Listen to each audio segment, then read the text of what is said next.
I grabbed my phone, kissed Nicholas goodbye, and stepped onto the morning express train. Halfway downtown, the device vibrated violently.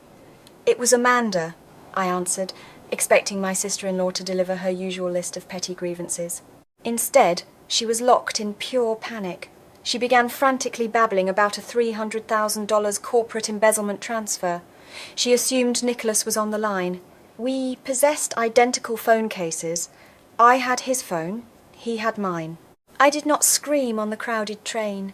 I did not drop the phone in shock. Instead, I tapped the screen of my Apple Watch, seamlessly activating the continuous audio recording line to capture every frantic word Amanda was saying. Anger was not loud this time. It was entirely clinical. I did not cry. I did not ask why my husband was orchestrating a massive corporate theft with his sister. I simply stepped off the train at my stop and walked straight toward my corporate headquarters. The invisible shackles of the survivor are very often mistaken for passivity by those who do not understand the mechanics of trauma. People think that when you go perfectly quiet after a profound betrayal, it means you are broken. They assume the shock has paralyzed you, turning you into a helpless victim waiting for the next blow to fall. But true survivors know that silence is a highly tactical deployment. It is the ultimate conservation of energy. I was not freezing in fear on that sidewalk. I was shifting into an active operational state, completely securing my defensive perimeter while the enemy still falsely believed I was asleep. I swiped my secure keycard and stepped into the ice-cold, reflective steel architecture of my data labs. The server towers hummed with relentless efficiency. My cybersecurity firm was not a cute tech hobby. No matter how many times Nicholas used that exact condescending phrase to insulate his own unearned sense of self-importance. I built this multi-million-dollar enterprise from an empty desk, a borrowed laptop, and sheer willpower. I had spent countless 8-0-hour weeks coding impenetrable firewalls while he played golf and patronized my ambition. Drop a comment and let me know where you are listening from and what time it is for you right now. Have you ever caught someone red-handed, purely because of an accident of timing? I would love to welcome you to our community. I sat down at my primary executive terminal. I plugged his phone into the diagnostic port and immediately mounted an internal system clone. My pulse was steady. My breathing was perfectly even. This was not an emotional breakdown. It was a forensic balance sheet. I watched the green progress bar inch across the dark screen, calculating the exact metrics of my marriage.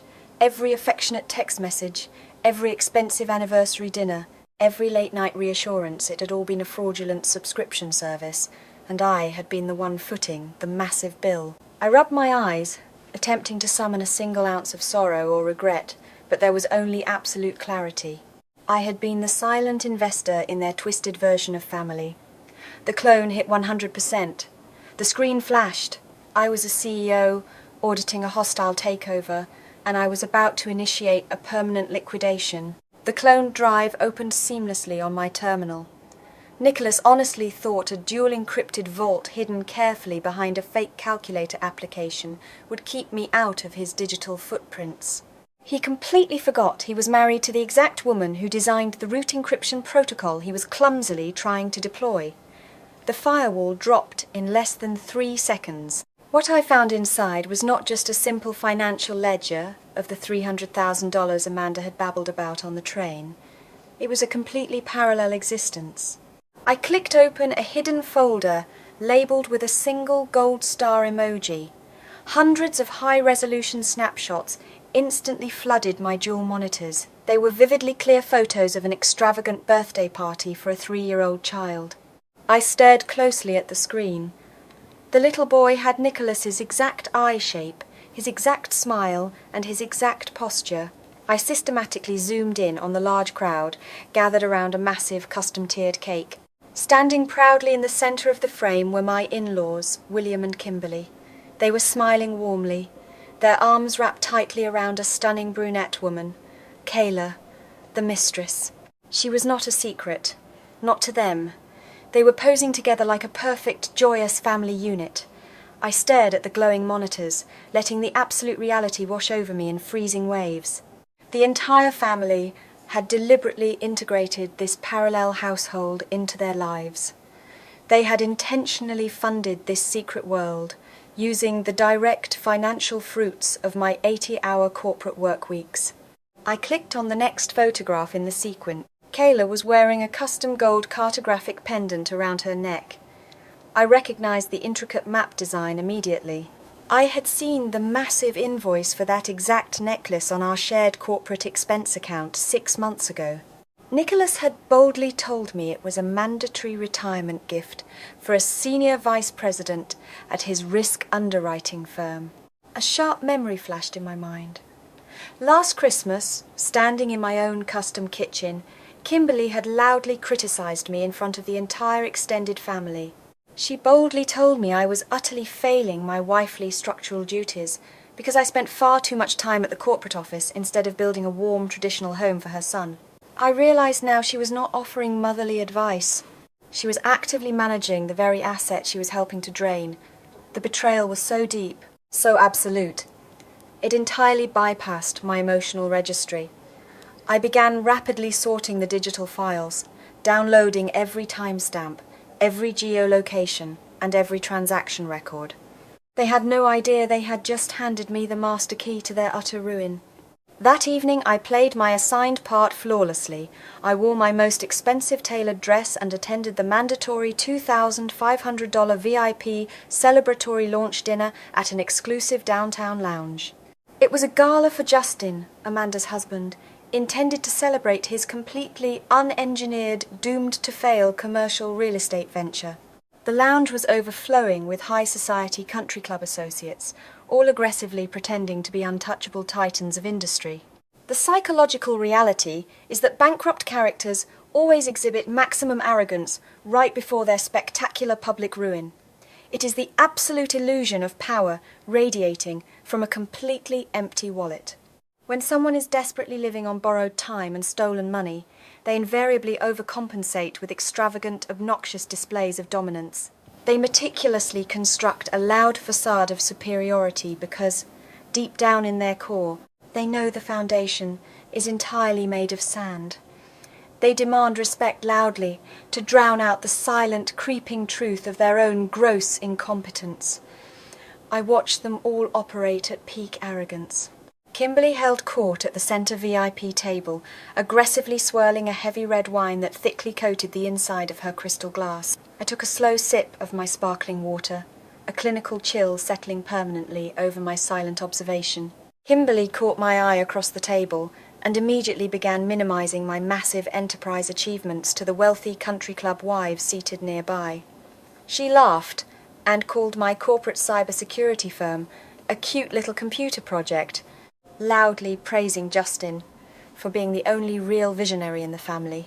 A few minutes later, my father-in-law, William, slid his heavy chair right next to mine. He smiled warmly, the absolute picture of paternal affection, and slid a smoothly folded invoice across the white linen tablecloth. He leaned in close and casually demanded a $100,000 opening gift check to clear Justin's real estate balance. He arrogantly framed it as a standard family obligation. I looked at the printed invoice, then slowly looked up at William. His eyes were utterly void of shame. He honestly believed I existed solely to underwrite their pathetic delusions of grandeur. Nicholas sat directly across the table, offering a supportive, confident nod to his father. I smiled back. A thin, perfectly measured, terrifying smile. I calmly folded the invoice and placed it in my clutch. I told William I would handle the paperwork first thing in the morning. They were happily feasting on the illusion of my submission, completely unaware I was watching them starve. The sun was barely up the following morning when Nicholas walked briskly into the kitchen. I was standing near the window, quietly pouring my first cup of black coffee. He confidently set a thick stack of printed sheets on the granite island, offering his most charming, heavily rehearsed morning smile.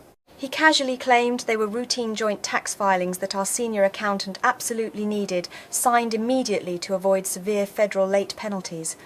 I set my mug down and slowly flipped through the first few pages. It took my highly trained eye less than 2 seconds to identify the true, malicious nature of the documents.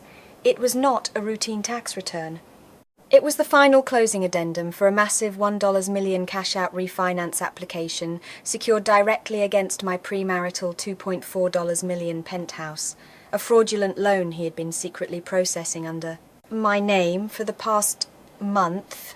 Nicholas was actively attempting to liquidate my safe sanctuary to silently fund his parallel life. He eagerly handed me a heavy silver pen. I took it, my hand completely steady and calm. I did not confront him. I did not scream about the secret mistress or the 3-year-old child hidden in the suburbs. Instead, I pressed the silver tip to the paper and executed a forensically engineered duress signature. In elite cybersecurity and fraud prevention protocols, we are rigorously trained to identify and strategically deploy specific biometric tells. I subtly altered the bottom loop of my signature, intentionally adding a distinct, microscopic hesitation mark and entirely reversing the standard pressure gradient on the final letter. To Nicholas's untrained, greedy eye, the ink looked perfectly normal, but to a federal fraud prosecutor, that specific flawed loop is an immutable, mathematically verifiable trap. It proves, beyond any shadow of a doubt, that the financial document was signed under fraudulent pretenses or severe duress. I signed the first page. Nicholas watched me intently, his pulse visibly racing in the hollow of his throat.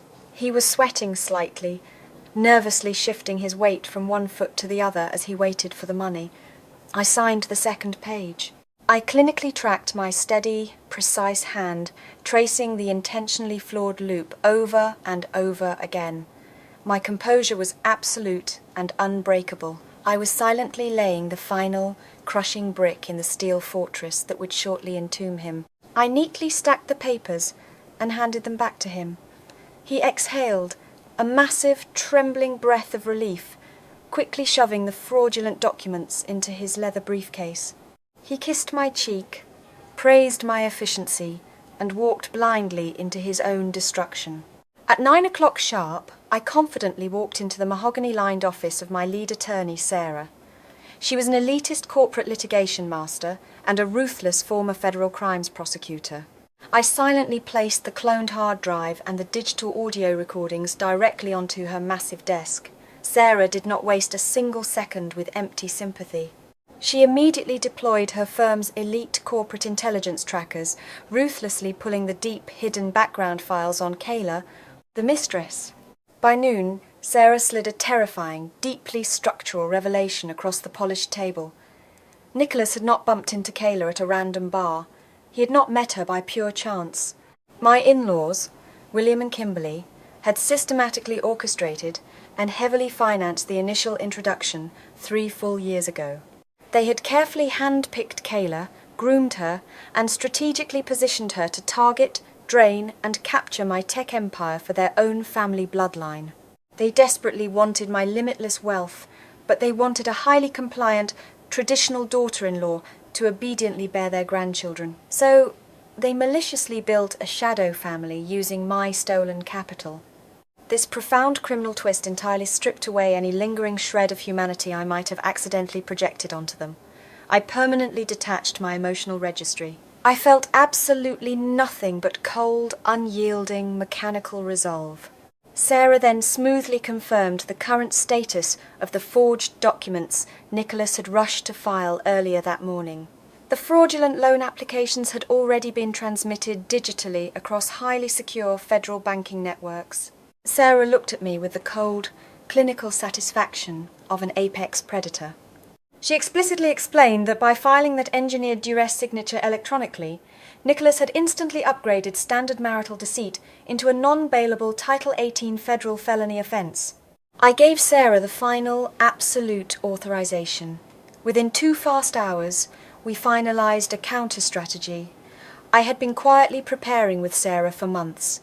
With a single encrypted keystroke, I executed the pre-map transfer of my entire massive asset base, my corporate shares, my offshore accounts, and the premarital penthouse into an unassailable, irrevocable blind trust, perfectly managed by an independent legal fiduciary in Delaware. I legally and systematically dissolved my entire financial footprint. On paper, as of 2 o'clock that afternoon, I was entirely bankrupt. I had absolutely no assets for the state to freeze, no equity for Nicholas to claim, and no wealth for William and Kimberly to extract. I had constructed an invisible asset fortress. The execution was ready. The following night was Justin's highly anticipated packed lounge premiere. The sprawling venue was utterly filled with high society investors and wealthy country club elites.